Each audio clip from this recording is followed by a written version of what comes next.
선거는 대표자를 선출하는 방법 중의 하나로 고대 그리스부터 존재했던 근본이 있는 의사결정 수단이다. 선거는 오래전부터 사용되었을 뿐 아니라 널리 사용되고 있기도 한데 현재 거의 대부분의 국가에서 선거를 치르고 있으며 공식적으로 선거를 치르지 않는 나라는 브루나이가 유일하다. 모든 나라라고 해도 될 만큼 많은 나라들이 선거를 치르고 있기 때문에 선거를 치르는 방식 또한 천차만별이다.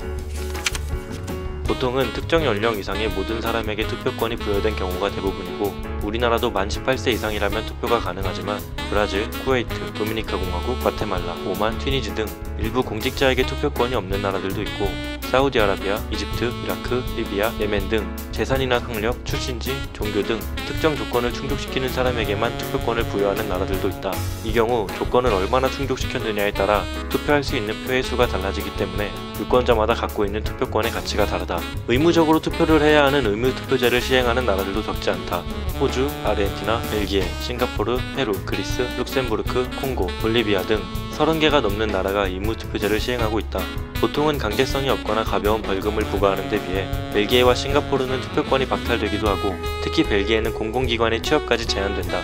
그리스는 여권 발급이 제한되며 볼리비아는 은행 계좌에서 인출이 제한된다. 한편 이탈리아, 네덜란드, 베네수엘라는 의무투표제를 시행했다가 폐지했는데 당연히 투표율이 급격하게 떨어졌다. 특이한 방식으로 투표를 하는 나라들 역시 많다. 네덜란드는 투표권을 위임할 수 있어 한 사람이 최대 3표까지 투표할 수 있고 일본은 후보의 명단에서 선택하는 투표가 아닌 직접 후보의 이름을 적는 자서식 투표를 하며 에스토니아는 세계에서 온라인으로 공직선거를 진행하는 유일한 나라다.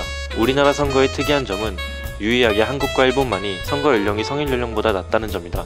사실 이는 한국과 일본의 선거 연령의 절대값이 낮은 것이 아니고 성인 연령이 다른 국가들에 비해 상대적으로 높기 때문이다. 선거는 주로 유권자가 직접 후보를 선택하여 투표하는 것이 일반적이지만 미국의 대통령 선거는 유권자가 선거인단을 투표하고 선출된 선거인단의 투표로 당선자가 결정되는 간접선거를 치른다. 그러나 주마다 선거인단의 수에 차이가 있어 이론상 선거인단의 수가 많은 상위 11개 주의 선거인단을 확보한다면 나머지 39개 주의 선거인단을 모두 놓쳤다고 해도 대통령에 당선될 수 있다.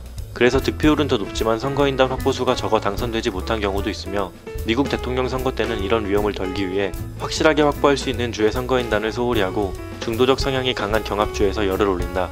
선거인단을 확보하기 어려운 주는 아예 포기하기도 한다. 미국의 대통령 선거 외에도 양원제를 시행하는 국가들의 대부분이 상원 의원을 간접선거로 선출한다. 여담으로 우리나라도 한때 간접선거를 채택했었다. 영상 초반에 브루나이를 제외한 모든 나라가 선거를 치른다고 했다. 그렇다. 북한도 선거를 치른다. 그런데 유권자가 어느 후보에게 투표를 했는지 당사자만 알 수 있는 비밀선거와는 정반대로 유권자가 어느 후보에게 투표를 했는지 공개하는 공개선거를 치른다.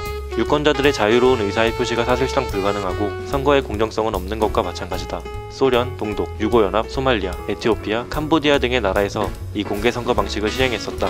그러나 나라가 없어지거나 방식이 바뀌어서 공개선거는 현재 중국, 베트남, 쿠바, 북한, 라오스에서만 시행하고 있다. 참고로 일상에서 의견을 묻고 그에 대한 찬반을 거수로 나누거나 호명하여 사람을 선택하는 등의 행위들도 공개투표에 해당하는 만큼 공직선거가 아니라면 생각보다 자주 볼 수 있는 방식이다. 선거 자체는 정말 오래전부터 있었지만 일부 특권층에게만 주어진 권리였고 전환점이라고 부를 수 있는 프랑스 혁명 이후에도 사회적 지위나 성별, 인종 등의 이유로 모든 국민이 투표권을 갖지는 못했다. 프랑스에서 세계 최초의 보통선거가 1848년에 치러졌으나 당시 프랑스 여성들은 투표권을 갖지 못했고 모든 프랑스 국민이 투표권을 가진 건 그로부터 96년 뒤인 1944년이었다. 미국은 노예제도가 폐지된 1865년 이후 101년 뒤인 1966년에서야 흑인의 투표권이 인정되었으며 미시시피주는 1984년에서야 여성의 투표권을 인정했다. 유럽에서 마지막으로 모든 국민에게 투표권이 주어진 나라는 리히텐슈타인으로 1984년에서야 여성들에게 투표권을 줬는데 주 단위로는 스위스의 아펜체리노호덴주가 리히텐슈타인보다 늦은 1990년에 여성의 투표권을 인정했다. 세계에서 마지막으로 모든 국민들에게 투표권이 주어진 나라는 사우디아라비아로 2015년에서야 여성들에게 투표권을 줬다. 그 외에도 영국, 네덜란드, 뉴질랜드 등 많은 서구의 국가들이 모든 국민들이 투표권을 갖기까지 수많은 과정을 거친 것과는 달리 대한민국의 경우 1948년에 헌법을 제정하면서 모든 국민들에게 차별 없이 투표권을 부여했다.